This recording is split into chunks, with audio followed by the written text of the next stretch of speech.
Boa tarde, caros colegas. Mais uma vez aqui neste nosso encontro marcado da última terça-feira de cada mês para tratar de assuntos pertinentes, importantes, relevantes para a nossa rede assistencial materno-infantil. A temática de hoje ela é provocativa, ela é muito significante para nós em prontos atendimentos obstétricos, em especial quem trabalha diretamente na linha de frente, seja na região metropolitana ou no interior. Temos aqui expertos na área de manutenção da vida dessas mulheres, da vida dessas pessoas que estão sob nossos cuidados. Nós convidamos aqui hoje colegas que trabalham em UTIs maternas, referências de nossa cidade e também que já vivenciaram a estratégia do transporte materno através da SAMU. Então, gostaria de apresentar a vocês as pessoas que estarão conosco hoje, o nosso tema. O tema de hoje é a identificação de pacientes no NIR/NIS na assistência obstétrica em pronto atendimentos. Poderíamos traduzir de uma forma mais concisa esse título como NIR/NIS materno, que vocês vão se apropriar um pouco mais desse conceito. Parece algo muito distante da nossa realidade, mas muito pelo contrário. Seria perceber antes de ocorrerem as complicações na saúde das pessoas que temos assistido, das mães que nós temos assistido. Nós convidamos para isso a colega Ana Cláudia Braide. Ana Cláudia é médica anestesiologista, ela é coordenadora do serviço de anestesiologia aqui da nossa maternidade Climério de Oliveira. E Ana vai nos brindar justamente com esse foco inicial no pronto atendimento. Com relação ao processo de estabilização dessa paciente, para que ela possa ser encaminhada com segurança, transportada com segurança, até chegar num local de maior referenciamento e maior condições estruturais para assisti-la, como as UTIs, nós convidamos o colega Max Patatini. Max, ele é médico intensivista e ele é preceptor do programa de residência médica que hoje existe na maternidade de referência professor Zé Maria Magalhães Neto. Max vai nos falar como deveríamos trabalhar essa questão da estabilização das pacientes em NIR/NIS materno nas unidades de pequeno e médio porte. Então, quem está na ponta, saber como deve manejar adequadamente essa paciente para efetivar um transporte mais seguro. Nós convidamos ainda Marina Fernandes. Marina ela tem formação em gineco-obstetrícia e hoje já se coloca como médica intensivista em formação, dado o seu interesse nessa questão, né, no cuidado materno crítico. E Marina tem também uma experiência viva por ter participado diretamente da equipe do SAMU no transporte dessas pacientes. Então, ela vai nos trazer a perspectiva do transporte seguro de pacientes em NIR/NIS materno. E, para nos brindar no fechamento dessas falas iniciais, nós convidamos André Estrela, que é coordenador do grupo do Roberto Santos, mas hoje André será substituído pela fala de Thaisa Torrentini. Estou correta, Thaisa? Torresini, ok. Thaisa, ela trouxe aqui, num momento preliminar em que conversávamos, uma larga experiência, não só da ambiência terceirizada de um hospital geral como o Roberto Santos, mas uma vivência pessoal, peculiar, de quem trabalha também nos interiores. Então, vejam, essa fala vai ser extremamente oportuna, porque ela traz o olhar de quem está lá no ambiente terceirizado, com todo o equipamento que é disponibilizado, mas também de quem está, às vezes, na base ali, sem grandes recursos. Então, vejam que vai ser uma fala extremamente oportuna para todos nós. Nós já conhecemos a sistemática das web-aulas, nós sabemos aqui que faz parte de uma proposição de um projeto mais amplo para a efetivação da rede Cegonha. Vocês já conhecem também de outras web-aulas as nossas questões logísticas em relação à proposição que nós temos de ser um serviço de utilidade pública, uma ferramenta educacional com essa nossa web-aula. E aqui vocês podem acessá-la como um grande arquivo aberto, coletivo e público, através da plataforma Moodle da UFBA, que também é nossa parceira, no curso chamado Capacitação em Rede Integrada, que nesse sequenciamento de passo a passo que vocês vão ver a seguir, vocês podem se cadastrar e acessar livremente, bastando para isso ter o seu CPF como recurso cadastral. Podemos acessar muitas vezes essas webaulas dos nossos celulares, dos nossos smartphones, em qualquer ponto que tenhamos Wi-Fi ou internet viável. Então, agradeço a todos de antemão a nossa audiência. Hoje, para enriquecer ainda mais essa atividade e torná-la mais qualificada, eu diria, nós temos a presença do nosso querido professor Carlos Menezes, que foi durante muito tempo aqui na nossa região uma pessoa responsável pela pesquisa voltada ao NIRMIS materno. O professor Menezes, todos o conhecem muito bem pela sua atuação na obstetrícia de longa data e mais ainda pela sua alta capacidade de atualização, que sempre nos contaminou positivamente, né, professor, com a sua atitude sempre de inovação e de percepção das necessidades e de melhorias, né? Então, aqui, para poder deixar registrados os participantes da nossa web-aula, tenham todos um bom momento aí de acompanhamento dos colegas, e para aqueles que não puderem acessar em time, posteriormente vocês terão essa oportunidade através do link YouTube que fica perenemente da plataforma Moodle. Um forte abraço a todos. Queria convidar nesse momento a colega Ana Cláudia Braz para iniciar esse processo de web aula. Bem-vindos a todos.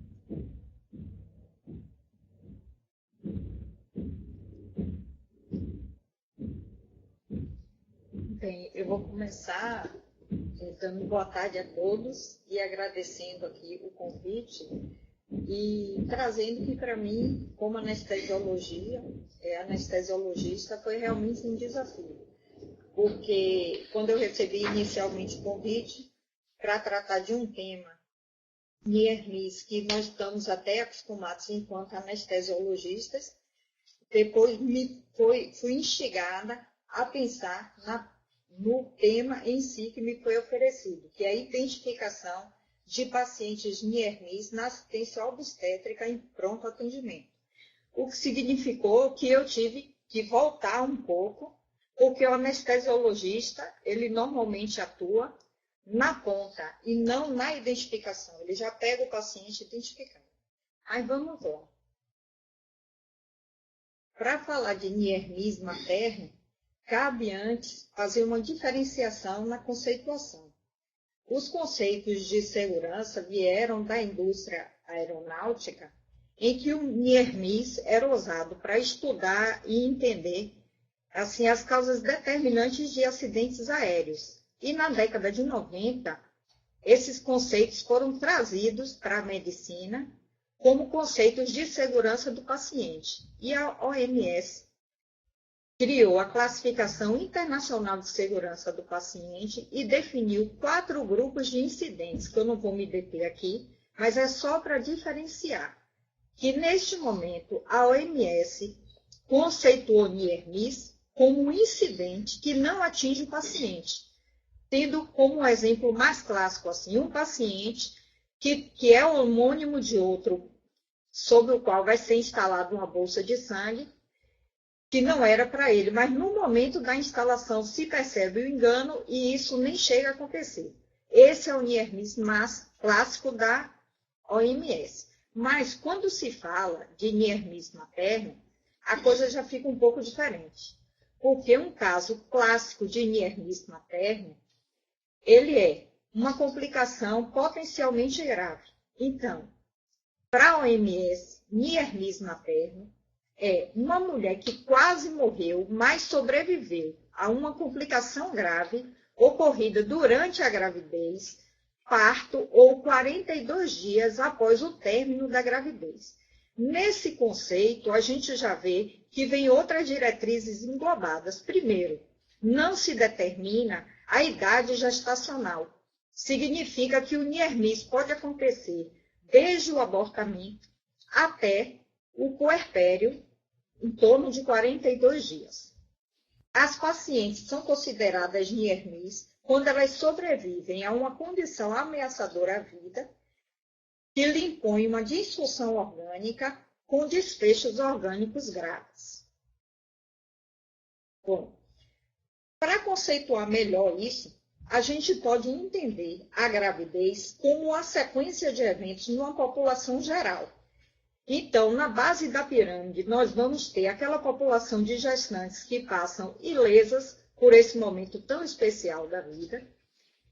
Uma população um pouco menor vai apresentar algum tipo de complicação de menor monta e determinada porção dessa população vai apresentar condições que sejam potencialmente ameaçadoras à vida, que podem evoluir com disfunção de órgãos até falência de órgãos e chegar à morte. Então, o NIERMs materno, ele se localiza não assim de maneira estanque, mas nessas populações de pacientes que apresentam desde condições potencialmente ameaçadoras à vida até falência de órgãos, para deixar bem conceituado e diferenciado em relação aos conceitos anteriores de NIERMs simplesmente.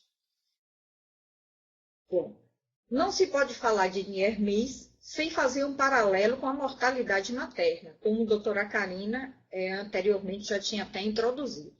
A mortalidade materna é considerado um índice de saúde, um indicador de saúde da população feminina.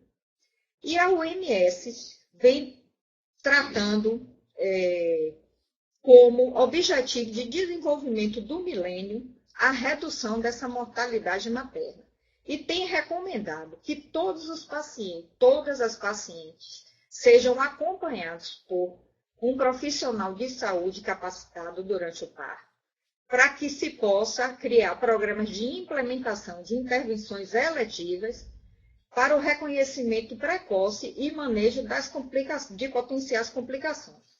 Então, a tendência mundial é que a adoção de políticas seja de incentivo a mulheres a realizar seus partos em serviços de assistência à saúde, de alguma forma assistida. Bom, a redução da mortalidade e de morbidades maternas graves passa por pressupostos básicos. O primeiro deles é que existe um risco inerente a todas as gestações. E existe também a necessidade da assistência qualificada ao parto e puerpério para todas as mulheres. Em relação à mortalidade materna no Brasil, a gente vê que ela vem numa tendência de queda e que de 1990 para cá, até 2012, essa redução da mortalidade chegou a 57%. Porém, nos últimos anos, a gente vê uma desaceleração dessa taxa de mortalidade. Mas o que é mais importante disso é que a maioria dos trabalhos mostram que entre 90% e 98% das causas de óbitos podem ser evitáveis. E, a partir daí, é que o tema é tão importante, né?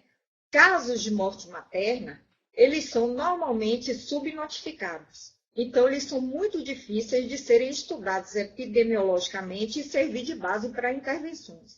Mas os casos de NIERMs, que trazem em si determinantes de mortalidade, tanto quanto os óbitos maternos, eles são mais fáceis de serem identificados e combatidos. Inclusive, eles podem ser identificados até pela própria entrevista da paciente que passou por esse evento. E com resultados também práticos muito mais efetivos, porque, afinal de contas, não ocorreu óbito. Então, os resultados que forem aplicados nessa faixa são muito mais efetivos. Bom, só para ilustrar o que seria, assim, epidemiologicamente, morte materna seria a ponta do iceberg, devido aos casos de subnotificação, pela dificuldade mesmo de relacionar o óbito com uma causa relacionada à gestação. A mortalidade materna ocorre de forma endêmica nos países em desenvolvimento e sua redução vai depender desde medidas preventivas de saúde básica, como as imunizações, com um planejamento familiar abrangente que impeça a ocorrência de gravidez indesejada. E por aí vai passar os abortos inseguros, o aumento do intervalo interpartos, vai passar por aí também o controle de comorbidades prévias que essa paciente apresente. A partir daí também uma assistência pré-natal adequada, com o número de consultas adequados e com o início também desse pré-natal no momento adequado. E a ponta da assistência, como foi trazido para a gente no pronto atendimento, é formar uma equipe qualificada de atendimento nas emergências obstétricas. Essa equipe passa por uma equipe multidisciplinar. Não é só o médico, né? Vários profissionais vão estar envolvidos nessa assistência. E também, não poderia deixar de ser, a vigilância no período puerperal. Então, o principal objetivo da investigação desses casos de NIERMIS é evitar os novos óbitos. Bom, frente à população mundial, a gente tem uma pequena diferença, né, em relação à nossa população como causas de mortalidade, sendo que 24% das causas de mortalidade mundial são por hemorragias. Eu vou dar uma adiantada aqui, que a gente vai entrar já nos critérios mesmo de definição do que seria a identificação dessa paciente. Então, dentre as intervenções disponíveis, é preciso se priorizar o período intraparto e o puerpério imediato, porque a maior taxa de mortalidade ocorre no período intraparto e nas 24 horas de pós-parto. E o propósito fundamental do NIERMIS, como eu já falei, é aperfeiçoar a prática, reduzir os casos evitáveis de mortalidade e morbidade com o uso de práticas baseadas em evidência. Bom, então vamos lá. Esses eventos epidemiológicos e demográficos que interferem também na ocorrência dessas complicações da gestante, elas têm um papel importante na determinação da população de risco e na concepção de estratégias para a prevenção e tratamento dessas complicações. Como eu tinha mostrado anteriormente, a população que está relacionada com uma ação direta dos casos, né, de NIERMIS são essas populações, aquelas que apresentam as condições potencialmente graves, que classicamente ainda não estariam incluídas como o caso de NIERMIS, e as outras onde elas já apresentam disfunções e falhas de órgãos. Bom, as condições ameaçadoras à vida têm importância porque o seu reconhecimento traz uma relação de complicações obstétricas e de complicações clínicas que podem evoluir para o NIERMIS ou para a mortalidade materna. E a avaliação das condições da assistência também podem ser avaliadas estudando a incidência dessas complicações potencialmente graves, com a função de orientar e alertar sobre a necessidade da maior vigilância. Bom, quais seriam essas condições potencialmente ameaçadoras à vida? Seriam as desordens hemorrágicas, que vão desde um descolamento prematuro da placenta até hemorragia pós-parto e ruptura uterina. E as desordens hipertensivas, que no Brasil a maior incidência de morte materna está justamente nesse grupo de pacientes que apresentam desordens hipertensivas.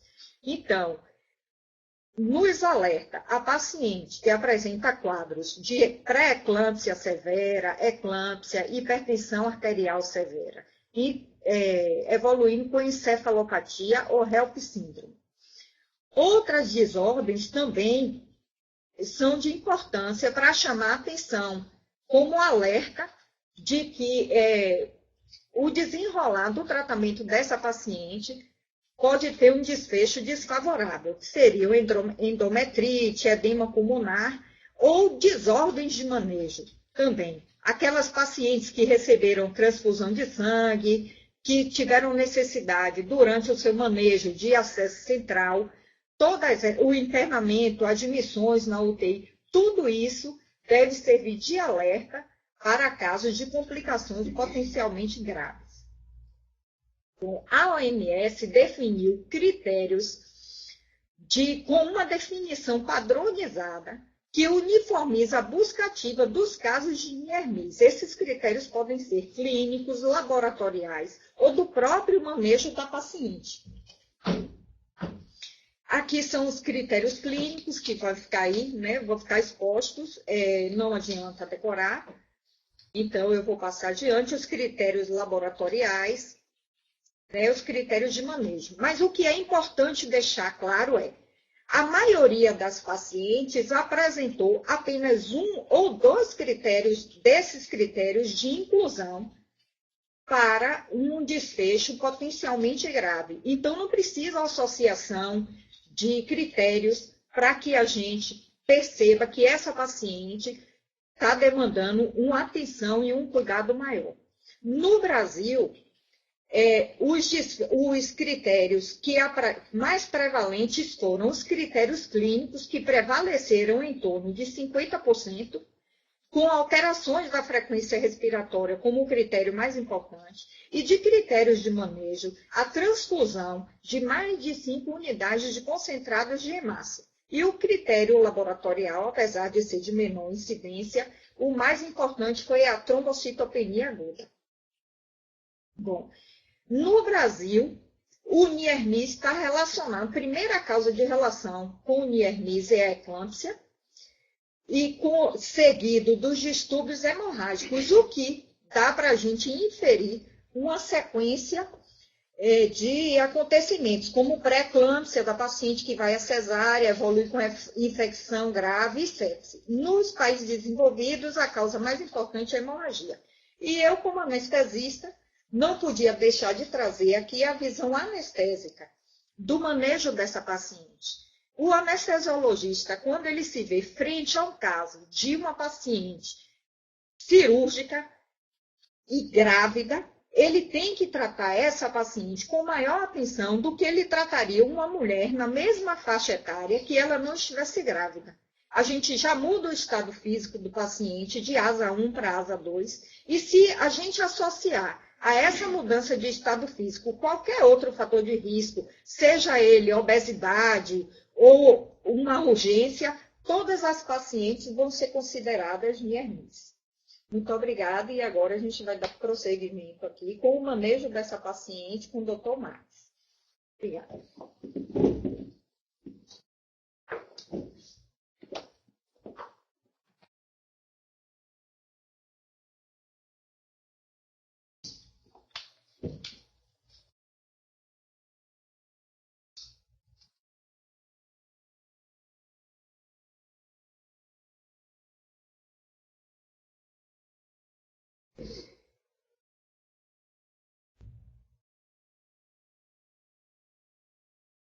Olá pessoal, a gente vai falar aqui um pouquinho do atendimento inicial do paciente gestante. Tá? Um paciente, né, diferenciada, são duas vidas, tá? Então precisa toda a atenção especial. E assim, a minha experiência na UTI materna que eu trabalho, as causas que a gente vê de óbito na gestante lá são principalmente quais? As são faladas aqui, tá? Hemorragia, DEG HELP, tá? Pacientes com gestação de alto risco, cardiopata, lúpus, asma, falciforme, pacientes que têm complicações do parto, complicações clínicas, mas eu vou falar aqui um pouquinho que é o que eu vejo, tá? Que às vezes o atendimento inicial não é tão bom, que chega pra gente, poderia ter sido melhor, que é da sepsis, tá? Porque DEG HELP, normalmente esse paciente ela é melhor conduzida, a hemorragia normalmente ela está associada com o período de intraparto, tá? Mas no atendimento inicial, às vezes o paciente com sepsis ela perde tempo. Aqui são as principais causas de morte, tá? Em países desenvolvidos com alcoolismo, mas para a gente aqui ainda a hemorragia, as ordens hipertensivas e a sepse aqui também. Tá? A sepse é uma coisa que é estudada, tá? Muito importante na terapia intensiva, e na obstetrícia tem algumas particularidades. Tá? A cada segundo morre alguém de sepse, né? Isso não necessariamente só paciente gestante, mas de modo geral. E a sepse ela causa 3 tipos de lesão, tá? Lesão da infecção mesmo em si, né? Microcirculação, que vai causar a lesão de disfunção orgânica, e também o leaking, né? Que é o vazamento do capilar, que o paciente ele fica anasarca por extravasamento de água, tá? Então, uma coisa tão importante, tá? Considerado um problema mundial global.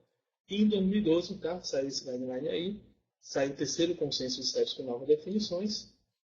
E importante que vai ter sinais, né, que na gestante é um pouco difícil, né, de avaliar para as alterações fisiológicas, mas eu trago aqui esse slide que ele mostra, né, que a alteração da frequência cardíaca fetal, isso pode ser um sinal de sepse, então isso a gente tem que levar em consideração. Tá? No passado, o que acontecia? Tinham sinais de resposta inflamatória, que era febre, né, ou hipotermia, frequência cardíaca aumentada, frequência respiratória aumentada, leucocitose e leucopenia, e mais um foco se a gente considera como sepse. Isso caiu meio por terra e hoje o mais importante é o paciente com a presença de uma disfunção orgânica. Tá? E para a gente avaliar essa disfunção orgânica, a gente tem um critério, tá? Que é o SOFA, aqui, que é um pouco complicado, mas que no atendimento inicial, na prática, a gente vai utilizar o Quick SOFA, que eu vou falar aqui um pouco para vocês. E o que é importante, tá? Não só na sepse, como em outras situações, quanto mais disfunções orgânicas, maior o risco dessa paciente morrer. Então, a paciente está em choque, insuficiência renal, quadro neurológico, ela vai acumulando aqui disfunção. Tá? Aqui é o que sofre, tá? Que pode ser utilizado em qualquer lugar, tá? Não precisa de laboratório nem nada. E ele se baseia basicamente o quê? Frequência respiratória, a pressão sistólica e a alteração de nível de consciência. Então, se eu tenho 2 ou mais desses critérios aqui, essa paciente ela tem uma chance 10% maior de morrer e ela precisa de um lugar de maior complexidade. Então, é muito simples, tá? E pode diferenciar. O fato de não completar o que sofra não quer dizer que a paciente não esteja grave. Tá? Então, a verdade é que quando tem, é uma paciente mais grave, mas o contrário não afasta. Tá? Só que a gestante, ela já naturalmente, a pressão um pouco mais baixa, tá? A frequência respiratória um pouco mais alta. Então, a Sociedade Australiana ela fez um PISOFA modificado, tá? Que ela considera que a pressão sistólica com de corte 90, a frequência respiratória 25, e o Glasgow aqui, ela só se o paciente está alerta ou não está alerta. Tá? Então, assim, qualquer paciente com infecção, que esteja em potência, esteja taquipneica e tenha estado de alteração mental, atenção para esse paciente com a paciente mais grave. Tá? Aqui é o SOFA modificado, tá? Mas aí precisaria exame laboratorial, aí já é para uma unidade mais avançada. Tá? E o importante, tá? A definição do choque séptico aqui é quando tem choque mais um lactato elevado. Tá? Então, aqui tem um algoritmozinho, tá? Que o paciente está suspeito de infecção. A gente vai ver o que sofre, se ele é positivo ou não, tá? E depois, ela, no ambiente mais avançado, vai ver se ela tem disfunções orgânicas pelo sofro. Tá? A 2016 tem esse guideline e saiu agora, tá? Recentemente, essa semana, a atualização 2018. Tá? Então, esse aqui, para pacientes com infecção, é um pacote de medidas que ele deve ser feito de preferência na primeira hora, se estiver disponível. Tá? A gente vai falar aqui, passo a passo aqui. Tá? Então, a primeira coisa mais importante, muitas vezes a paciente ela vem hipotensa com hipoperfusão e ela precisa de volume. Tá? Então, isso aí pode ser feito em qualquer unidade pequena, unidade porte. Tá? Então, se eu tenho sinais de hipovolemia e hipoperfusão, fazer 30 ml de quilicristalóide, que no caso seria o soro fisiológico. Tá? E se estiver disponível, colher um lactato. Tá? O antibiótico, tá? Eu vou fazer cultura antes, se estiver disponível, mas se não tiver, não deve ser atrasado. Tá? E começa esse antibiótico o mais precoce possível, de preferência na primeira hora.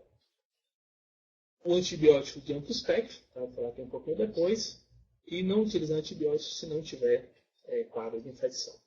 Tá? E se esse paciente ele tem hipotensão, mesmo com volume, eu tenho que entrar com droga vasoativa na adrenalina. Então é comum a gente receber na UTI paciente que vem hipotensa chocada. Pressão 6 por 4, 7 por 4. Então ela vem mal profundida e o feto tem mal perfundina. Então, no caso de urgência, mesmo com acesso periférico, pode ser iniciado noradrenalina, tá? Para pelo menos manter uma pressão adequada. Então, isso aqui, para paciente, quando a gente recebe na UTI, numa unidade de mau porte, faz toda a diferença. Então, o paciente não pode ficar em potência. Tá? Corticóide, aí já é mais próprio mesmo, tá? Se tiver choque, e assim, o mais comum que a gente tem que se preocupar é com Escherichia coli e com Streptococcus do grupo A. Tá? Então, são afora que a gente tem que cobrir. Tá? Lembrar que nem todos os quadros graves são sepsis. Então, posso ter embolia pulmonar, embolia amniótica, pancreatite. Tá? Então, tem que pensar no diagnóstico diferencial. E, basicamente, o tratamento vai ser beta-lactâmico mais uma gentamicina. E lembrar nos tempos de HN1, né, pensar no oseltamivir. Tá? E o que é indicação de mandar paciente para uma mais avançada? Tá? Hemodinâmica, hipotensão, disfunção orgânica, tá? Insuficiência respiratória. Tá? Então, é importante reconhecer a gravidade. Sempre, né, uma das causas de morte do paciente de forma aguda é a insuficiência respiratória e hipoxemia. Então, a gente tem que garantir uma diária adequada, acesso, tá? Volume, exame de ciência satisfatório e antibiótico dentro da primeira hora. Tá? Tem que avaliar a mulher, tem que avaliar o feto também, e eu tenho que ver o que se tem sinais de deterioração e se precisa transferir para uma unidade mais avançada, uma UTI. Tá? Aqui eu vou falar aqui rapidinho do câncer, tá? Mas o mais importante é o magnésio, tá? Isso aí pode ser feito em qualquer lugar, tá? Então nada justifica o paciente, né? Tem que ter magnésio, tem que fazer, isso é muito importante, tá? Para poder abordar as crises de proteção da paciente e recaminhar para a interrupção de indicação. A magnésio superior, tá? Diazepam, só fazer, não fazer, tá? Então, a primeira escolha, magnésio, tá? Fazer magnésio é inconcebível, né? Fazer magnésio no lugar de diazepam não deve ser feito. Tá? Medicação hipertensiva, nós temos várias opções, mas no nosso meio mais comum é hidralazina e difedipina para controle pressório. A pressão também não precisa baixar muito, tá? Isso é um erro, tá? Então, também hipoperfusão é ruim. Então, nossa meta é o quê? É uma sistólica, né, menor ou igual a 150. Tá? E não existe um comparativo com a melhor hipertensão. Então, normalmente é uma coisa cultural e que é feito utilizar dessa maneira. Tá? Aqui um algoritmozinho rápido, eu vou passar, né, para testar o tempo. Tá? No caso da HELP, tá? É estabilizar e avaliar o corticóide para maturação fetal e avaliar o parto e, né, de preferência com unidade fechada, uma UTI.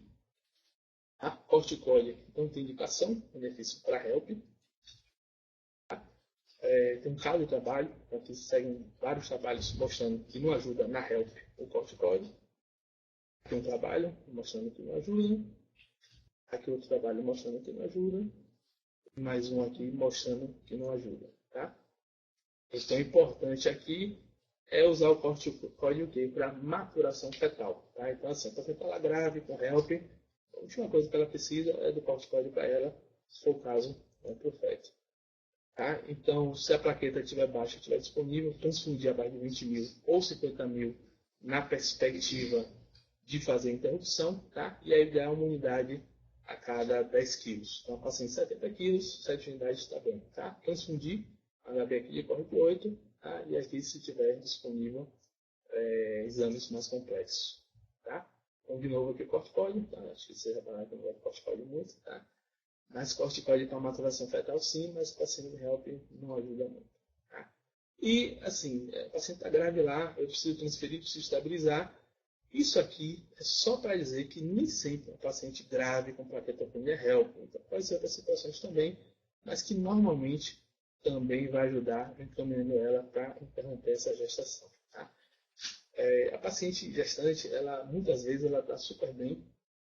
E a única dado que eu tenho dela, às vezes, é uma mal-estar e pressão alta. E quando eu faço laboratório, é comum encontrar uma creatina alta, uma plaqueta baixa. Então, assim, tem que ter um índice de suspeição muito alto, senão você vai atender a paciente, vai mandar ela embora e depois ela vai complicar. Tá? Então, tem que fazer a rotina básica de DEG. Tá? Aqui é hemorragia, tá? Que é uma coisa importante também. E o principal é a atonia, tá? Lesão, incisão uterina, produtos retidos, placenta prévia, tá? E que é feito as medidas, tá? Mas o importante é manter ela estável. Aqui são as condutas, tá? Pode ser feita a sutura de linte, esterectomia, mas isso aqui é na unidade mais avançada. Mas aqui, baseado nesse artigo aqui, tá? O que é mais importante para o paciente grave, em choque, sangrando, tá? O que é mais importante é o quê? É tratar as medidas ameaçadoras de vida, que é o quê? Via aérea, o ar, B, né? A ventilação. Então, oferecer oxigênio, se eu tiver suporte, for necessário entubar esse paciente, às vezes eu sei que é difícil, que não vai ter na unidade, mas se tiver, né? A paz de circulação, volume de água mais ativa, o que vai matar esse paciente normalmente é o que? Hipoxemia e hipotensão. Então tem que tentar corrigir para poder transferir esse paciente de forma adequada. Tá? Monitorizar, se estiver disponível, um acesso venoso, tá? E tentar transferir para tratamento definitivo. E aqui é muito legal, tá? Aqui são alguns erros, aqui algumas ciladas, que é o quê? Se a pressão está normal, o paciente não está em choque. Isso é um erro. Então é comum o paciente chegar até a hipertensa e ele está chocado, lactato alto, e às vezes o paciente ele vai chocar de uma vez. Então pressão normal não afasta choque.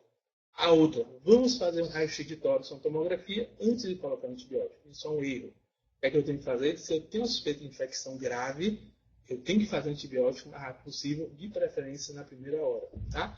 A fração de ejeção é 30%. Então não vou fazer volume. Não. Tá? Se o paciente tem hipovolemia, mesmo cardiopatia, eu vou fazer volume se estiver adequado. Tá? Aqui infarto é muito nosso dia. E eu fiz 5 litros de salina. Tá? E a pressão não sobe. Isso é um erro também. Então eu não vou ficar insistindo no volume. Eu vou fazendo volume para esse paciente. Mas se ele não está respondendo, eu vou colocar um vasopressor para manter uma pressão, uma PAM acima de 65. Tá? O desfecho fetal está associado com a gestação, tá? Então quanto mais precoce, maior a perda.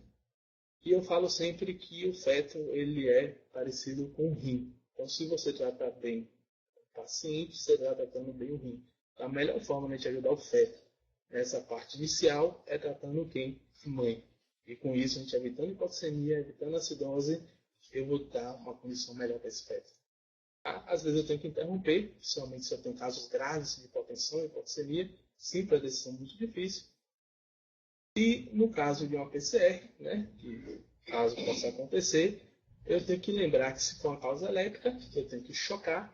E se for uma causa não elétrica, tá? Eu tenho que pensar o quê? Nos 5Hs e 5Ts. E aí normalmente associado com o que a gente falou, tá? Hipoxemia, hipovolemia e por aí vai, tá? A reanimação ela não muda, então ela continua mesmo, né, para gestante e não gestante. Então o que muda, tá, é que se a paciente ela tem mais do que 20 semanas de gestação, tá? Eu tenho que considerar o impacto da hipovolemia, tá? Então o ideal é deslocar o útero para a esquerda, tá? E se minha cesárea ou se minha reanimação não for efetiva em 5 minutos, eu tenho que pensar numa cesárea de urgência, tá? Então o ideal é não colocar uma tábua, e sim colocar o terapeuta espatulado, tá? E se em 5 minutos eu não conseguir resolver, indicação da cesárea, que a depender da situação do local vai ser muito complicado, tá? Mas às vezes é uma medida heróica que pode às vezes salvar a mãe, tá? E assim, diferente, tá? Que eu acho que é uma coisa que poderia agregar muito, tá? Nesse paciente, né, na unidade pequena e médio porte, é o uso do eco e do ultrassom, tá? Às vezes eu trabalho na UPA, tá? E às vezes a gente até tem um raio-x, usando laboratorial, você com a aparelho de eco em 3 minutos, você consegue dizer o tipo de choque, dizer a volemia, e pode ajudar a iniciar, tá? Então é bem interessante. Aqui são trabalhos australianos, usando o eco, no caso de um paciente com cisto respiratório, hipotensão, tá? No caso de pré-eclâmpsia, então, é uma ferramenta, tá, que a terapia intensiva agregou, mas que a tendência é outras áreas também, agregar também faz muita diferença, tá? Eu consigo ver o padrão de choque, tá? E o ideal é que o aparelho ele seja portátil, tá? Mas, se uma unidade eu tiver uma palmitação velho, tá? No novo, mas eu posso ajudar nisso aí. Tá? Então, essas são as minhas considerações, um pouco mais da visão, da percepção da terapia intensiva, tá? Mas espero ter ajudado aí e agregado conhecimento aí para vocês. Tá? Até o próximo colega.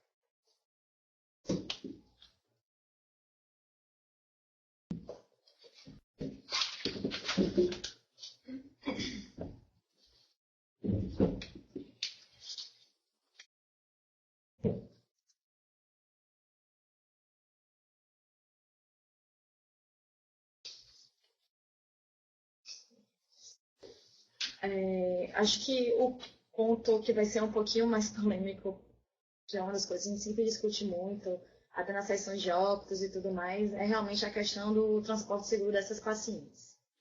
No geral, o transporte está associado muitas vezes com um atraso na chegada daquela paciente para a unidade que ela realmente tenha um suporte suficiente para poder salvar aquela paciente, né? Então, existem diversos estudos em que a gente tem obstetrícia, em que você consegue ver claramente que o atraso na assistência adequada àquela paciente, tanto no questão do atraso da própria paciente que tem dificuldade de chegar à unidade, aquela paciente que mora no interior, em zona rural, um atraso também pode acontecer entre necessidade de... Ela chegou em uma unidade que não tem um suporte para ela, a gente precisa transferir, né? Ou uma questão de qualidade da assistência da unidade em si, que atrasa o tratamento, mesmo ela já estando na unidade adequada, né? Então, assim, o transporte da paciente muitas vezes é visto como uma coisa simples, é simplesmente eu pegar a paciente, botar dentro de uma ambulância, transferir de um lugar para o outro, que muitas vezes é um trajeto curto. E aí já acaba tendo pessoas que têm pouca experiência, né? Muitas vezes recém-formados e tudo mais, e que não tem noção da dimensão que aquilo dali que você está, daquela paciente que você está transportando, a complexidade que um trajeto curto, às vezes de 10, 15 minutos, pode modificar bastante o prognóstico do binômio materno-fetal. Então, primeiro, né, vai passar por identificação da paciente que precisa do transporte. Se naquela unidade existe o suporte necessário para aquela paciente e qual é o tipo de procedimento que a gente vai ter que fazer, muitas vezes, antes mesmo de transportar. Um transporte seguro começa no momento que você identificou a paciente. Se eu não tenho suporte para ela, eu tenho que preparar a paciente para que ela seja transportada. Para quem nunca andou de ambulância, nunca trabalhou no SAMU, esse é o ambiente que você vai ter muitas vezes para lidar com uma paciente extremamente grave. Certo? Você basicamente não tem acesso ao lado direito da paciente. Você tem um corredorzinho estreito, né, para manejar qualquer tipo de intercorrência, ou então na cabeceira da paciente. Se for uma unidade básica, você vai ter menos espaço ainda para isso. E você tem uma equipe reduzida. No geral, uma equipe, por exemplo, de transporte avançado do SAMU aqui em Salvador, consiste em o condutor, um enfermeiro e um médico. E algumas vezes um técnico de enfermagem ou um interno de medicina. Mas você pode se ver com uma paciente extremamente grave, em que você tem apenas 3 profissionais para lhe ajudar com qualquer tipo de intercorrência durante o transporte. Então, imagine o que é você nesse espaço fazer um parto. Você tem uma distócia de ombro dentro desse espaço em que você precisa de uma manobra de Mack-Roberts e você tem 3 pessoas apenas. Nesse espaço confinado, até mesmo um toque vaginal se torna bastante complicado. Então, prepare sua paciente, examine sua paciente antes de fazer o transporte. Porque uma vez dentro da ambulância, você vai ter dificuldade de qualquer tipo de intercorrência ou procedimento. Então, o que a gente tem de estudo de literatura? No momento do transporte, você tem que saber qual é o tipo de suporte realmente que você precisa. Você tem condições de transportar numa unidade básica ou você precisa de uma UTI móvel? Qual o tipo de droga, certo? Que você vai ter que ter disponível para se preparar para uma determinada intercorrência. Você vai estar lidando com uma paciente que muito provavelmente vai ter um acompanhante. E todos tudo aquilo que vem ligado à questão da gestação, né? E a paciente tem direito a esse acompanhante. E dentro daquele espaço confinado, às vezes você tem ainda mais dificuldade de lidar com esse tipo de situação.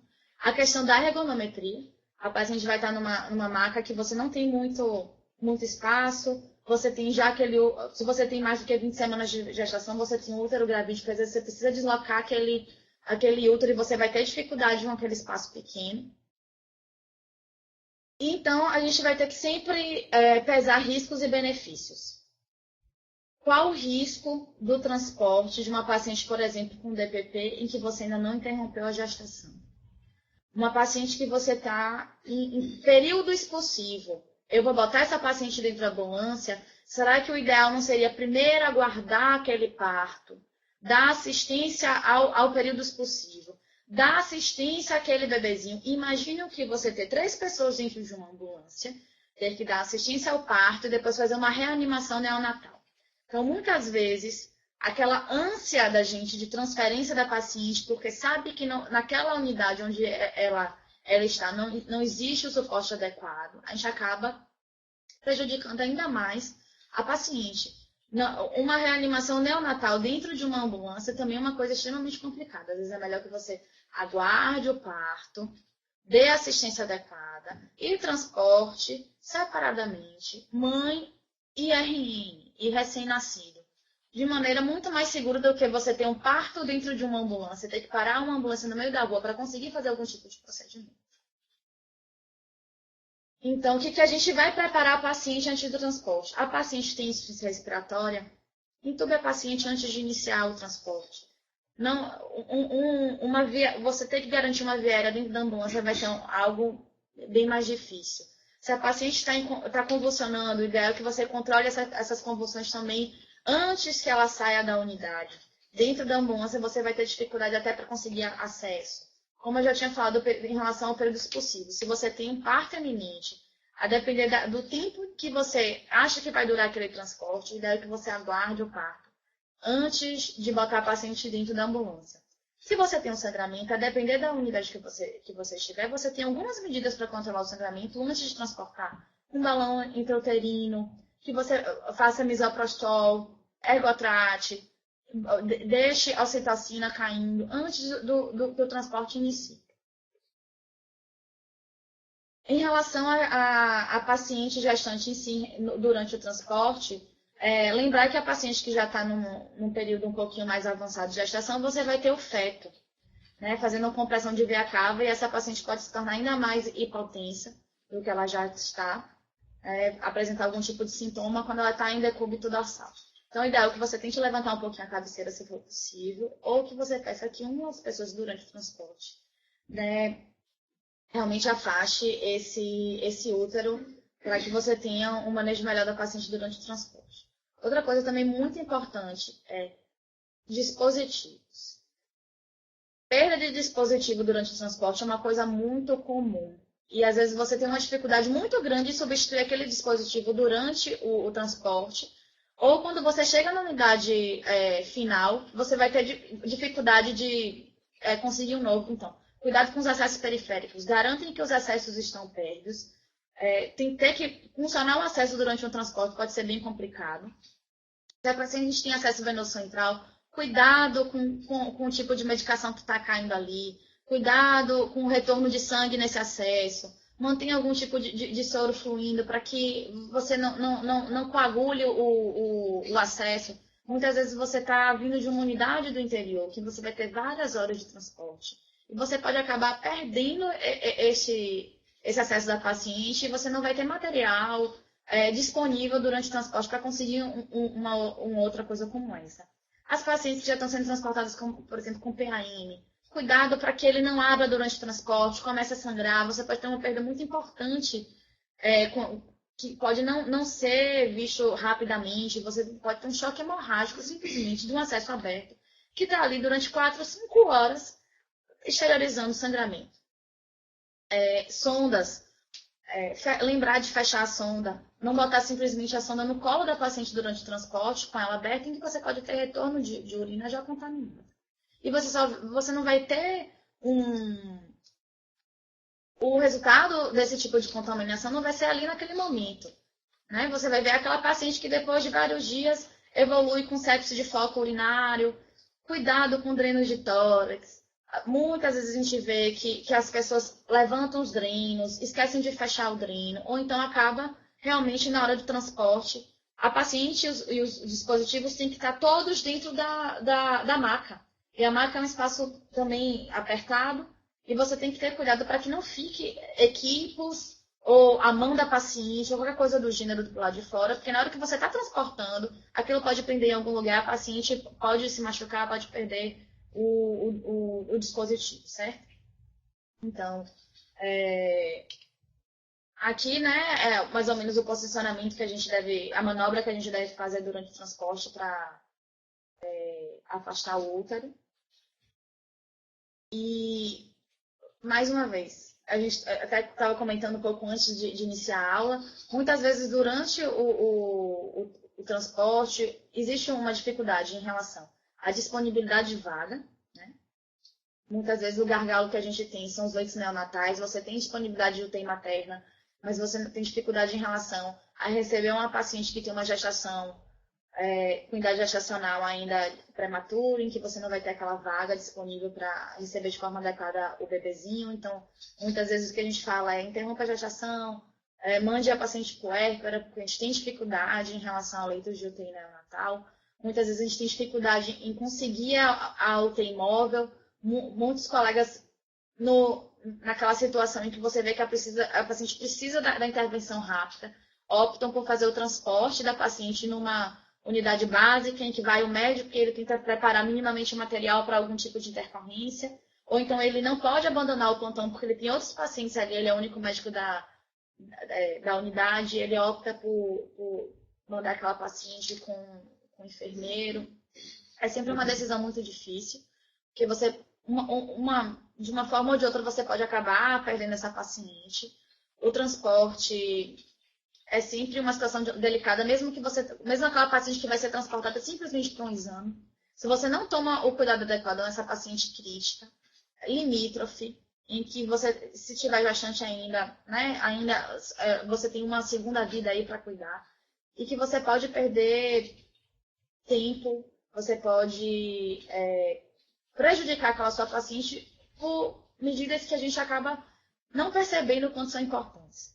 Então, o que fica, assim, acho que de mensagem realmente do que eu posso falar em relação ao transporte é: prepare sua paciente.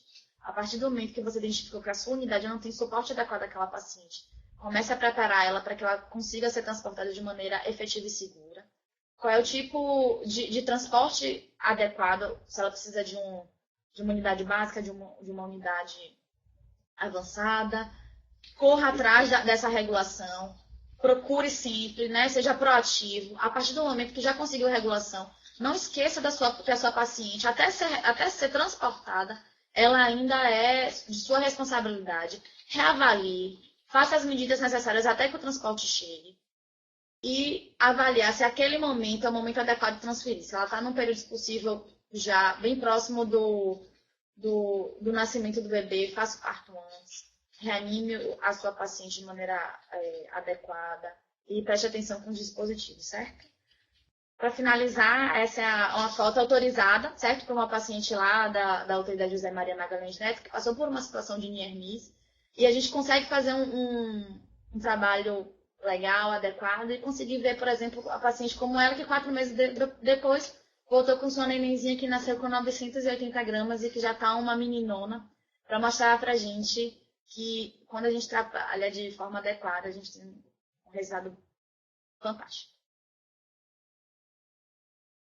Agora, passar para a Thaís para falar um pouquinho do desfecho em UTI.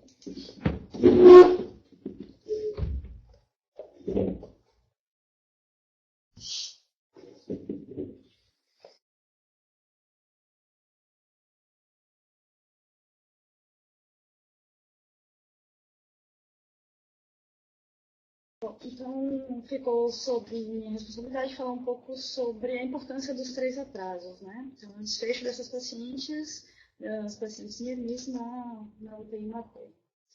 Acho que, basicamente, só passando um pouco, os colegas já afirmaram muito bem, o conhecimento das particularidades da gestação é muito importante, até para a gente ver a evolução da gestante e também para reduzir a mortalidade dos pacientes internados na UTI. Então, a gente ter o reconhecimento de como é a fisiologia, então, como muda a fisiologia dessas pacientes, é muito importante também na hora do manejo na UTI. Também, como já foi pontuado, acho que é mais importante a gente entender os pontos que a gente precisa intervir. Quando que a gente vai precisar intervir? Então, a gente tem que estar tem que ter muito claro para a gente quando essa paciente está atingindo o grau do NIRGS. Quando a gente tem um insulto clínico, quando a gente começa a ter uma resposta inflamatória, quando a gente evolui para a disfunção orgânica, evolui para a falência e aí para óbito. Então, a gente tem que tentar começar a corrigir já quando a gente identifica esse insulto. Aqui é basicamente uma questão da taxa de mortalidade por 100 mil nascidos vivos. A gente observa que no Brasil essa taxa basicamente está 40 e 70, né, de óbitos para isso. Isso em 2013, em 2015 a gente não vê uma mudança muito grande. Então, também corroborando um pouco o que a colega já colocou, a gente teve uma queda importante depois do conhecimento das intervenções em relação ao NIRGS, mas a gente começa a entrar num platô e tentar entender o porquê que a gente entra nesse platô também é importante. O modelo dos atrasos, né, basicamente fala um pouco de tudo que os colegas falaram. Né? No primeiro momento vem a decisão da busca da assistência, no segundo momento o acesso de fato à assistência, e ao serviço de saúde, e o terceiro momento é o tratamento adequado. Então, a gente tem uma paciente que no momento decide buscar, então às vezes ela não sabe em que momento ela tem que buscar, a gestante precisa ter o conhecimento dos sinais que ela precisa antes do parto, né? Então no período gestacional ela precisa saber quais são os sinais de alerta que ela tem que chamar atenção para que ela busque o acesso. Então, atraso na decisão, a falta de compreensão das complicações, enfim, são questões importantes nesse primeiro momento de atraso. O acesso da paciente ao serviço, então, como eu que tenho uma experiência pequena, mas assim, importante no interior, a gente vê que isso realmente é muito difícil.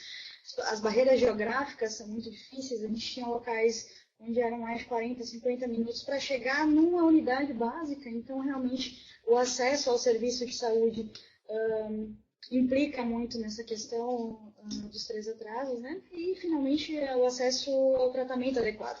Às vezes, o atraso no início dos cuidados, então, na própria estabilização, como o colega já falou, a importância de como, nesse primeiro momento, por mais que você tenha dificuldade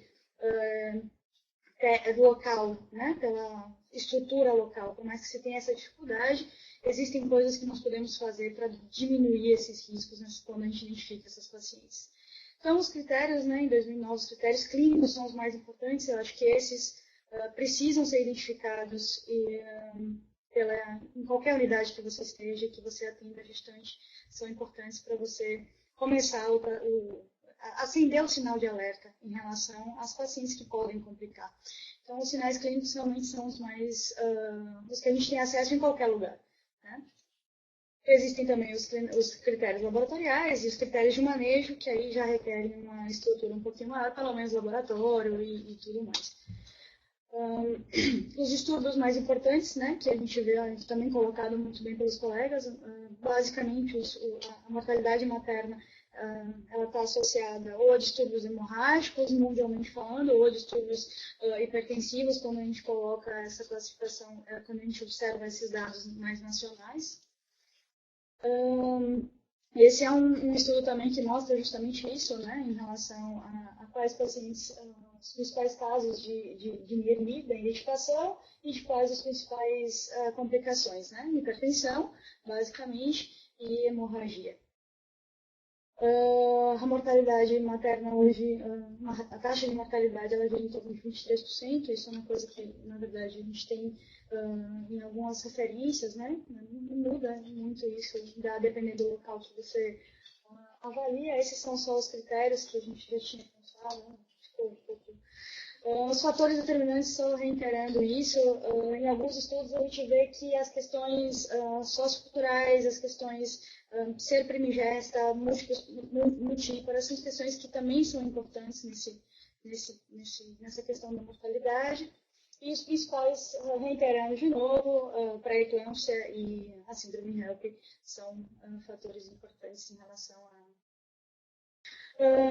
Na unidade de terapia intensiva, o aspecto que a gente precisa levar em consideração basicamente é como o paciente chega. Então, sem dúvida nenhuma, o processo ele é um todo, né? Então, ele vai desde o reconhecimento até a estabilização e o transporte adequado dessa paciente para como ela chega. Então, às vezes, se você tem uma paciente que ela vem para a gente na UTI, né? Uma paciente que vem estabilizada adequadamente, transportada adequadamente, sem dúvida nenhuma o desfecho dela tende a ser muito mais favorável, como a gente já também viu aqui nas apresentações, são causas evitáveis, né? Alguns a gente consegue reverter quando esse processo ele funciona adequadamente. Então, o reconhecimento através dos critérios clínicos, que isso pode ser feito em qualquer local, em qualquer unidade de saúde. O reconhecimento de uma paciente com insulto, uma paciente que precisa de um atendimento mais criterioso. Começa daí. No segundo momento é a estabilização. Então, não é simplesmente reconhecer e deixar a paciente de qualquer jeito ou deixar a paciente, transportar a paciente de qualquer jeito. É estabilizar a paciente. Então, isso vai depender da causa. Se a gente tem uma doença hipertensiva, existe um manejo específico para estabilização. Se a gente tem um choque, se a gente tem uma sepse, uma hemorragia. Então, a estabilização da paciente nesse momento é fundamental. O transporte, sem dúvida nenhuma, adequado, faz toda a diferença também, até a paciente chegar na UTI. E aí a gente consegue ter muitas histórias, como a Marina colocou no final, em relação de sucesso. Então, essas causas, para chegar na UTI, o nosso papel, às vezes, ele fica muito prejudicado por conta desse caminho que não é seguido. Às vezes a paciente realmente chega para a gente no estágio avançado, num choque séptico refratário, onde a gente não tem condição de reverter. Isso acontece. Ou chega um quadro, um dano neurológico irreversível já aconteceu, e esse desfecho acaba não em mortalidade, mas acaba em morbidade mesmo. Então, é uma paciente que fica com sequelas. Então, para que a gente consiga os desfechos favoráveis dentro da unidade de terapia intensiva, sem dúvida nenhuma, todo esse processo precisa ocorrer adequadamente.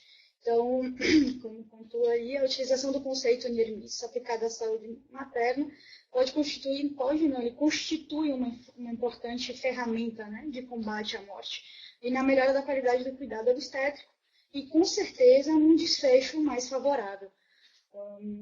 Acho que é basicamente esse contexto. Assim. Então, para a gente conseguir continuar reduzindo a mortalidade materna, sem dúvida nenhuma, não é só ter um hospital terciário ou uma referência onde a paciente chegue. Ela não precisa só chegar, ela precisa chegar na unidade com condições mínimas de estabilização prévia.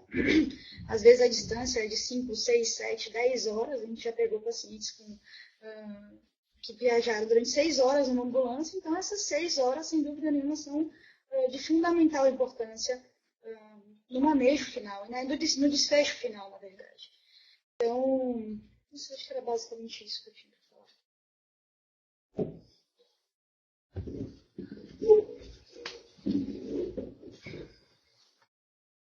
Boa tarde a todos. Sou Carlos Menezes. Sinto muito honrado pelo convite de participar dessa web-aula, ainda mais que nós fomos parte do grupo aqui na Candelária de Oliveira, como base na Bahia, para utilizar pela primeira vez os conceitos de NIRMIS que a OMS tinha colocado. E levantamos durante um ano essas condições de NIRMIS. E foi bastante interessante conviver com isso, porque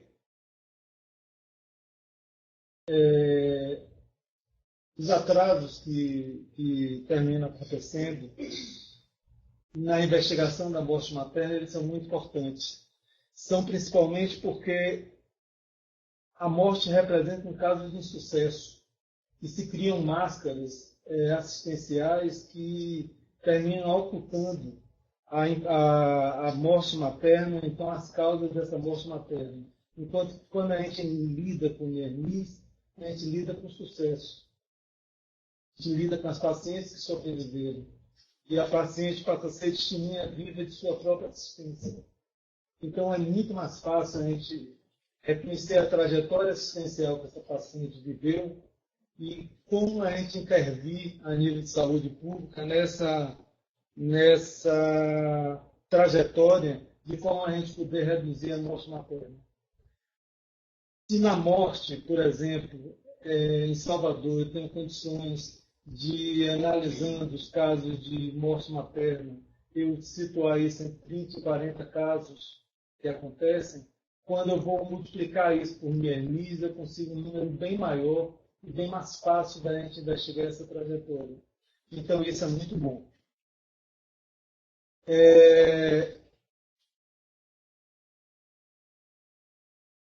Uma coisa que eu queria ouvir de Max um pouquinho era a respeito das peculiaridades da parada cardiorrespiratória em gestantes e a necessidade da interrupção da gravidez.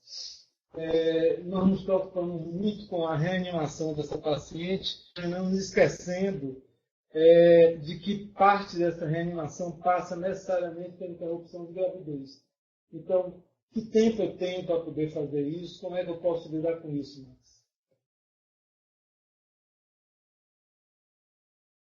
Você fala um pouco mais alto? A gestante, quando ela para, é muito dramático. Entendeu? Normalmente, as manual de animação, elas são semelhantes a de não gestante. Então, o que muda, né, é a lateralização do útero. As pessoas já têm que estar pensando que se em 5 minutos ela não retornar, tem que fazer cesárea. Não pensando no feto, na questão da reabilitação materna. E é importante que isso já tem que ser do início. Entendeu? Então, a gente teve um caso, aí ela parou, ela deu sorte, ela parou na frente. O anestesista reanimou e o Léo já fez a reanimação. Então ela saiu bem, tá? Mas assim, e o obstetra era muito experiente. Mas assim, ele já estava na reanimação, já com o material preparado, 5 minutos, entendeu? E realmente o relato na literatura, nesse caso, não teve dramático. Uma vez feita assim, você libera, melhora muito a hemodinâmica e tem sucesso. Claro que tem alguns casos o paciente está muito grave. Né? Sangramento, está gravada, está com lactato alto. Nesses casos, tem uma interrupção, a morte que às vezes o paciente já está tão deteriorado e nem fazendo, talvez ela não retorne. Tá? Isso é somente para um evento inesperado. Tá? Para que você consiga também intervir. Bom, colegas, é muito importante, então, a gente ter na ideia do 5º minuto, 4º, 5º minuto da intervenção, para a intervenção, e aí se lembrar assim, a intervenção é benéfica a toda mulher que tem fundo uterino acima da cicatriz umbilical. Então, a gente não pode esquecer disso. Ana? Eu queria fazer umas considerações a respeito do espetáculo. E para nós anestesistas, o consenso atual é que a gente tem que ser muito menos permissivo do que já fomos. Então, qualquer grau de hipotensão na paciente gestante deve ser tratado para anestesia assim, agressivamente. A gente não é mais permissivo como antes, que a gente poderia manter o paciente com a pressão arterial média em torno de 50 milímetros de mercúrio. A gente aceitava mais os casos de bradicardia e hoje em dia não.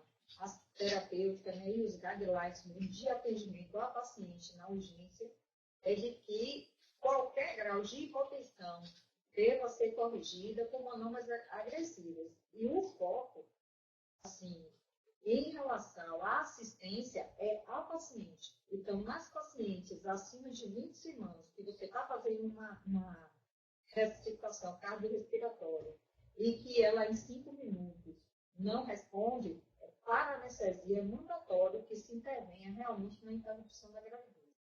E outra coisa muito interessante também, depois que eu não tive tempo de colocar, é que quando você observa esses critérios de identificação de NIRMIS da OMS, eles são critérios assim, muito objetivos. E cada critério daquele relacionado com as patologias, eles são muito importantes no reconhecimento. Porque você pega uma paciente cianótica, aquilo ali tem que lhe chamar a atenção, que a paciente pode ter desde alterações do sistema respiratório como uma sepse. Então, são critérios assim, clínicos que você não precisa de um arsenal de laboratório muito importante. Mesmo nos critérios laboratoriais, é um lactato acima de 5, uma bilirrubina que aumentou numa paciente com HELP síndrome, creatinina. Então, são parâmetros básicos que lhe dão uma noção geral assim, do grau de deteriorização que aquela paciente está apresentando. Então, o que eu acho mais interessante nessa abordagem do NIRMIS é isso, é que você não traz um arsenal completo. Então, depende mesmo de atitude como um todo. Uma coisa que eu tinha gostado muito da sua intervenção foi quando você falou em condições ameaçadoras da vida. Quer dizer, é muito importante para que o terceiro atraso, o terceiro retardo da assistência não aconteça, que é o retardo da assistência médica que é prestada, que a gente possa se antecipar à ocorrência do NIRMIS. Tratar NIRMIS é uma condição já muito difícil.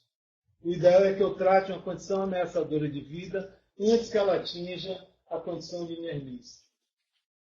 E isso também é um foco, né? Baseado também em critérios simples, mas que já podem lhe nortear, que ou pela assistência ou por patologias da própria paciente, ou que aquelas condições de manejo não estão sendo adequadas, que você tem que tomar atitudes assim, mais próximas mesmo em relação ao paciente, porque você está ali ante um quadro que vai se deteriorar.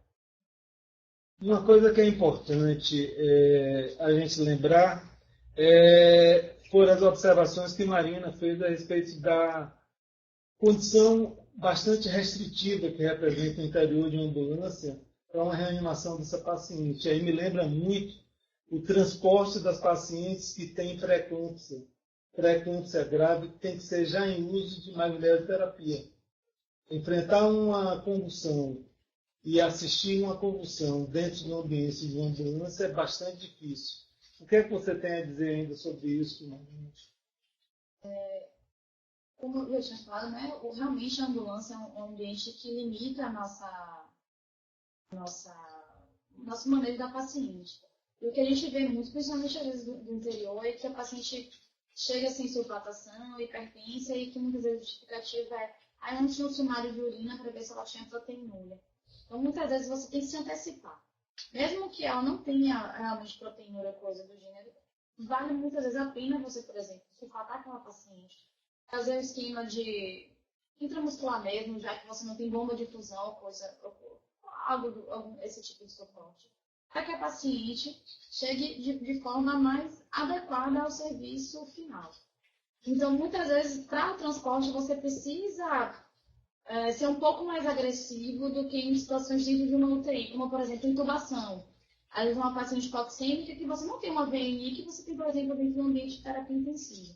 Então, você vai ter que fazer uma intubação um pouco mais precoce para que aquele transporte seja seguro. Porque você ter que intubar paciente dentro de uma ambulância que você não tem todo o material de via aérea difícil, todo o material em relação a sedativos e tudo mais, que você tem numa unidade, você acaba tendo que se precaver. Se a paciente chegar na unidade dentro de uma UTI, você acaba desescalonando aquele suporte que você inicialmente optou por fazer. Então, para o transporte, principalmente transportes longos, a gente tem que se antecipar, mesmo que você não tenha certeza, por exemplo, se a paciente é uma pré-eclâmpsia. Se você desconfiou que é uma pré-eclâmpsia grave, por via das dúvidas, sulfate a paciente, a chance dela ter uma hipermagnesemia é muito menor do que o tipo de complicação que você pode ter durante o transporte, uma convulsão, que, por exemplo, o paciente pode acabar broncoaspirando durante o transporte e você perder aquela paciente, né, por um evento de hipoxemia aguda e que você vai ter dificuldade para intubação e várias outras coisas.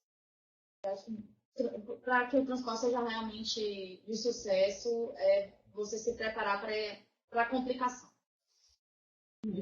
Outra coisa que me chamou a atenção quando eu estava fazendo essas revisões é que outras patologias e outros grupos de pacientes, eles já têm guidelines assim, muito bem definidos do que se fazer na urgência, como é o caso do paciente no trauma e do paciente com infarto agudo do miocárdio, que você traz aquele conceito de horas de ouro. Então, o que eu achei assim, de novidade na obstetrícia é a implantação desses conceitos. E frente a uma hemorragia pós-parto, a anestesia tem 20 minutos, a gente tem considerado não horas de ouro, mas minutos de ouro. Porque as estatísticas mostram que se você não consegue sanar ou debelar essa hemorragia na paciente gestante em 20 minutos, cai vertiginosamente a chance dela de sobrevida. O mesmo conceito das horas de ouro do paciente do trauma e do paciente de patologia de miocárdio. Eu acho que é um conceito realmente que deve ser trabalhado para que isso aí fique institucionalizado. E, Ana, uma coisa que é interessante é que esses guidelines são disponíveis gratuitamente dentro da internet. Quer dizer, as sociedades, quando fazem esses guidelines, principalmente os guidelines mais pontuais, eles são colocados à disposição gratuitamente. E qualquer um pode ter acesso. Inclusive, tem sumários desse guideline que podem ser rapidamente consultados. Thaísa, eu lidei num estudo chamado GraviSUS com pacientes em condições de assistência durante abortamento. E, por incrível que pareça, a gente teve 3 casos. Estudou abortamento em 3 cidades do Nordeste. E nós tivemos a cidade com maior frequência de NIRMs por aborto foi Salvador. Mesmo considerando que misoprostol veio a reduzir a manipulação uterina, mas a gente ainda tem um grande número de pacientes que complicam com isso. Uma coisa que é importante no primeiro atraso é a confiança que o paciente tem no serviço a partir das experiências prévias que ele viveu. Então, eu queria que você falasse um pouquinho sobre isso. Quer dizer, a gente culpa muito o NIRMs, a gente culpa muito as complicações obstétricas, ao atraso que o paciente tem em procurar o serviço de saúde, as alternativas que ele busca antes que ele chegue ao médico em si, ao serviço de saúde em si. E qual é a responsabilidade que nós temos sobre isso? Na verdade, a experiência, muitas vezes, que ele teve da assistência nessa rede pública, nessa rede de assistência à saúde, que terminou fazendo com que ele retardasse sua assistência. Aborto, especificamente, eu acho que é um contexto muito maior, né? Uma questão de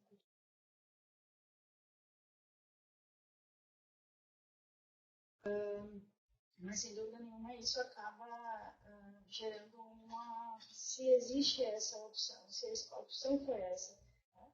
Interromper a gravidez, obviamente que as medidas que existem agora são inúmeras. Cada uma delas com suas complicações, mas acho que basicamente o que leva a essa opção, a essa escolha, de falar isso antes, não só a dificuldade do serviço, mas também a questão de ser uma escolha. Às vezes o aborto é uma escolha, isso não é permitido, não é assistido ainda. Talvez tenha muito nesse contexto. Com relação à assistência, eu acho que, infelizmente, a gente tem uma precariedade básica, na unidade básica como um todo. E isso acaba afastando muito mais do que aproximando. E para atingir a gestante, ou para que ela atinja os hospitais de referência, isso requer um caminho muito longo. Na maternidade, por exemplo, a gente tinha muitos pacientes regulados. Então, ela vai conseguir ter um acesso direto, né, por conta própria. Então, às vezes, isso também é uma barreira para ela.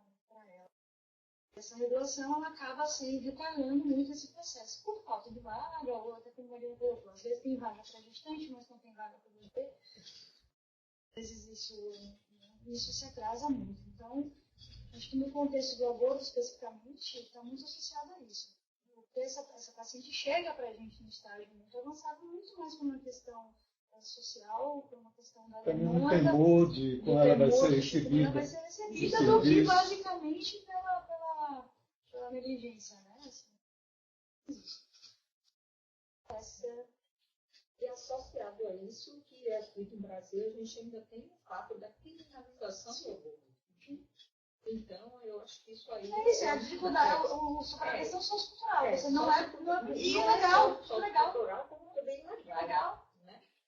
Então, o aborto deve ser realmente uma das entidades que fiquem mais sujeitas a esse primeiro atraso, né? Que é a decisão da paciente buscar a unidade. Mas esse fator de criminalização do aborto, que também deve ser inserido aí, a revisão das políticas, né, públicas em relação a isso, para que se melhore a assistência. Outro fator de também atraso desse primeiro caso é quando a gente fala o que é que tem a ver se a paciente é casada ou se a paciente é solteira. E a gente sabe que isso tem grande influência no desfecho, quando a gente vai estudar aqueles dados epidemiológicos. E eles colocam que uma das relações é justamente essa. É ou o marido ou a família que atrasa essa chegada, essa decisão da paciente em se Qual é a rede de apoio que essa paciente tem na sua assistência? Na sua assistência.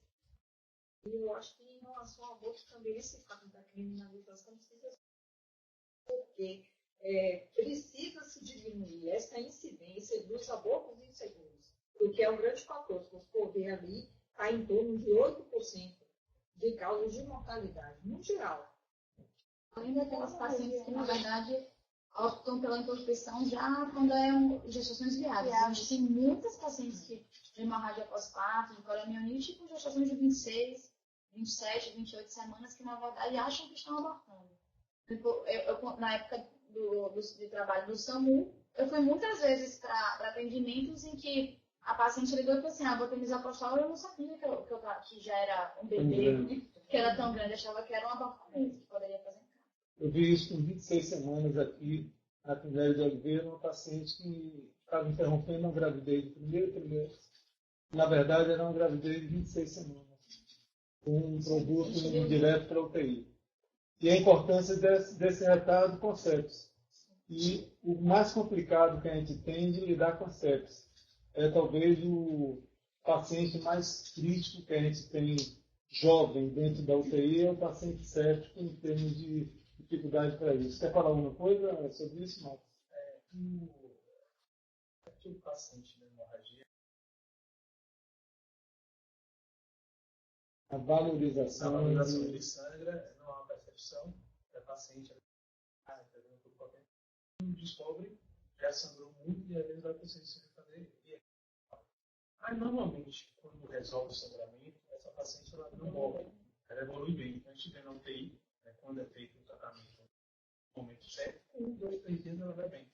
Agora a gente vê muita paciente com sepsis e que chega na UTI e que, assim, eu tenho uma percepção pior da sepsis, por exemplo, que pareça. Eu sei que talvez são de menor incidência, mas é mais grave. Que talvez, como eu trabalho na unidade de alto risco, então talvez a hemorragia não seja melhor controlada, se que fica para a gente mesmo a sepsis, que é o que é naquela segunda mortalidade, o segundo pico. Mas eu vejo que tem muito paciente com sepsis que tem um manejo inicial inadequado e que poderia ser feito na unidade básica, tá? Então, assim, antibiótico na primeira hora, volume adequado, e se tiver disponível, noradrenalina. Então, tem paciente que às vezes vem de outro desculpado do focado restante, que é péssimo para ela, que é péssimo para ela. E quando chega para a gente, a única coisa que a gente faz é botar noradrenalina e esperar. Não entuba, não faz outra medida, não faz monitorização. Então, assim, às vezes só um antibiótico e uma correção dessa hipotensão e aguardar, ela melhora. Então, assim, é paciente que é transportado sem tubaco, brocaspira. Então, assim, o básico para mim, eu acho, é via aérea e hipotensão. Eu acho que se você garante uma via aérea segura, que às vezes é difícil, porque você não vai ter, a via aérea é mais difícil, mas pelo menos na hora nem periférica, com muita pressão adequada, eu acho que ajuda bastante. Tá? Quanto mais rápido possível, identificar. Porque a gestante ela já tem alterações características. Já um pouco capitais, com o colônia aumentado. Então, muitas vezes a gente acha que não está certo. Então, não está, o nível dela também é baixo. Então, eu tenho uma percepção disso da sepsis, que a gente poderia evitar muitos casos se fosse já isso retardado. Entendeu? Meus amigos, infelizmente estamos chegando já perto do final dessa web aula. Queria ver se alguém teria mais alguma mensagem importante a transmitir aos nossos assistentes. A única coisa que você falou de via aérea é uma das coisas mais temidas no atendimento anestésico à gestante é justamente a via aérea. Foi por isso que eu coloquei ali no final. E frente às alterações fisiológicas da gravidez, a gestante é considerada praticamente com anestesista sempre um via-risco, porque toda paciente gestante é via aérea difícil, baixa reserva funcional do sistema respiratório e estômago cheio.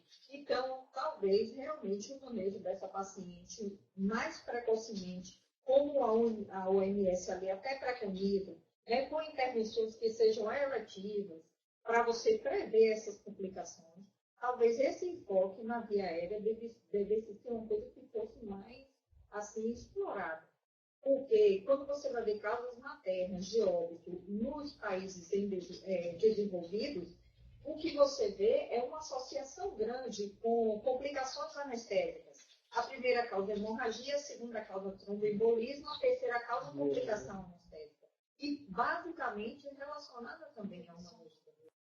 Então, fica aí a mensagem de que se pensar, de que se trate logo eletivamente essa via aérea, porque você consegue ter um manejo muito melhor do que na urgência. Depois uma paciente já bem não, e não só isso, é difícil, né?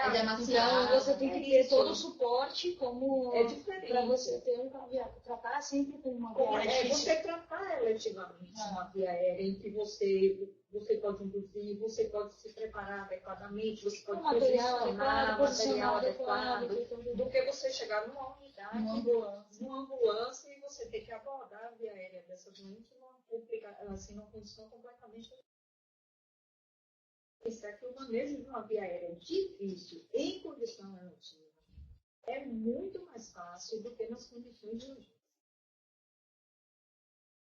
Bom, meus amigos, eu acho que estamos chegando ao fim da nossa web aula. Agradecer a todos pela participação, agradecer a Ana Cláudia, a Max, a Marina e a Thaísa.